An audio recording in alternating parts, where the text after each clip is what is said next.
It's coming reasonably obvious. You have to have somebody else doing it. The helm can't take part in that equation. You have to have somebody aware of the transit and shouting advice if they can see it.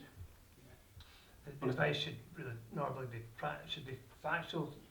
You know, you're one boat short, you're one boat, rather than I think you should speed up or I think you should slow down. Up a bit. Up a bit.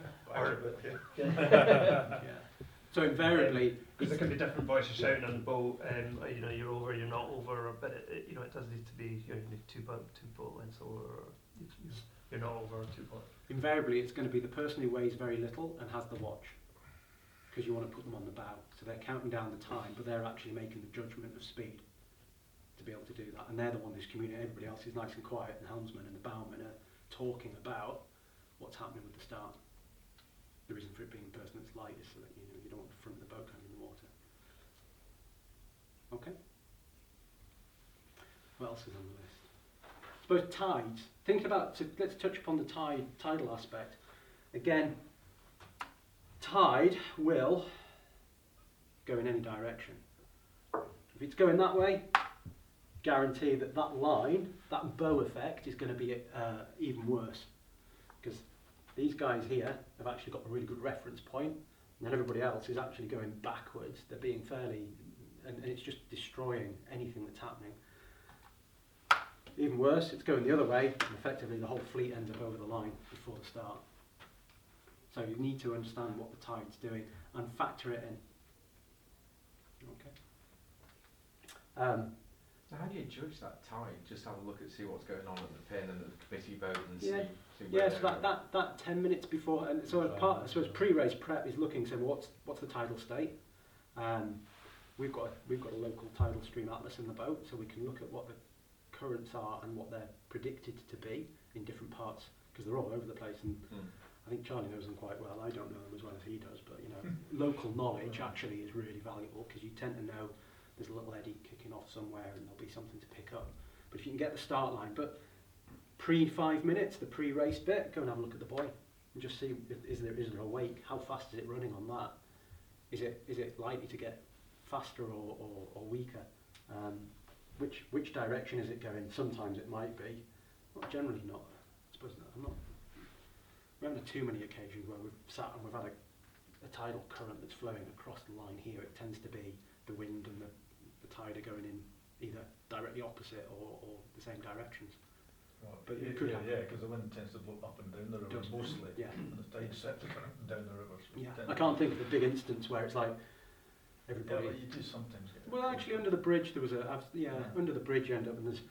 I mean, I remember one of the races that we did, and the start was we were all sitting here and effectively getting to this point, and you had to be everybody's pulling up here, but the current over here was really, really strong, and it was kind of sitting there waiting until the start to then fall into the current, and off we went. But the difference between literally over about 30 feet was phenomenal.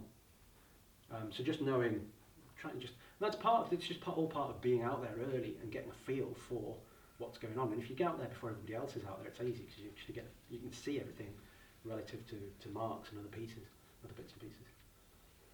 Do you guys ever practice timed runs coming into the start then to see how long it takes you from say 50 no. metres back or something? You don't never bother doing that. What you mean, the time start you're talking about?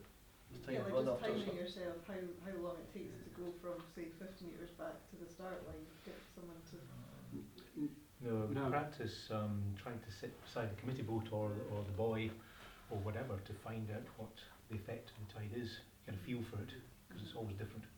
It might be more relevant in bigger yachts possibly, but the 707's like a dinghy, you're just going to stop the boat and you can control it, you can stop back and forwards a wee bit. It's not like a yacht where, as you said earlier, that you can chunters on with just momentum, because it weighs 10 tons or something, and you can't just stop the boat. You can't. So you need to be a bit more controlled, and perhaps that's a bit more relevant, but I've certainly never gone up to start and timed a run in the 707 in a race. So I've never done a timed run, ever.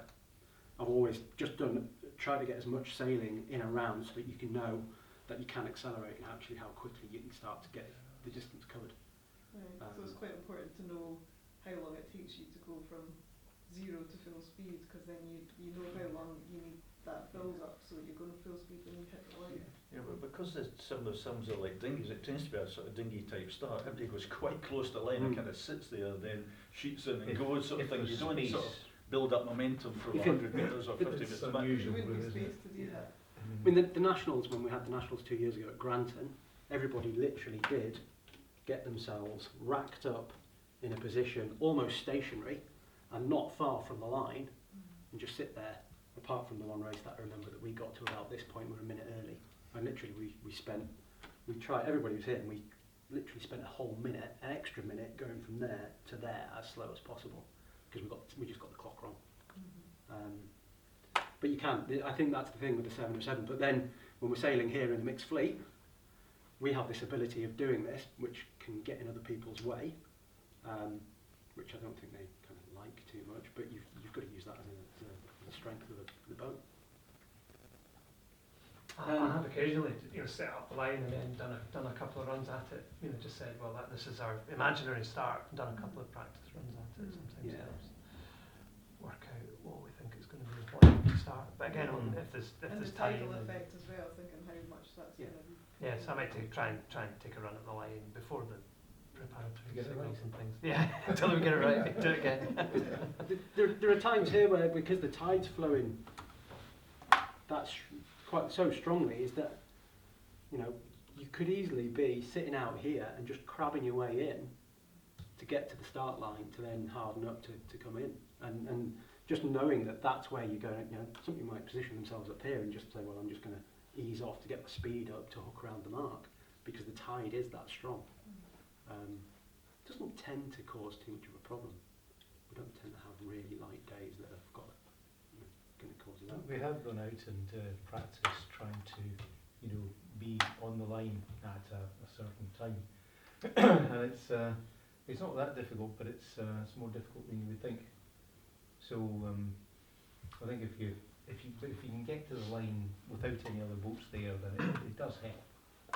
It's not the be all and end all, but it definitely helps. If you can just simply get to the line with a bit of speed at the right time, sitting off the line and then practice pulling the sails in to get into the line in time.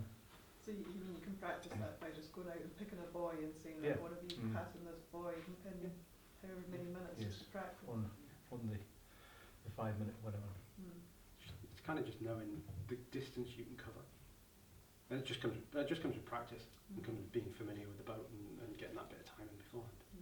So there's context as well. If it's a single figure start club race Wednesday night, then you might probably be able to have a plan and do a practice start, and that'll be pretty much what happens. But if you're at the Nationals and it's 30 boats or 25 boats,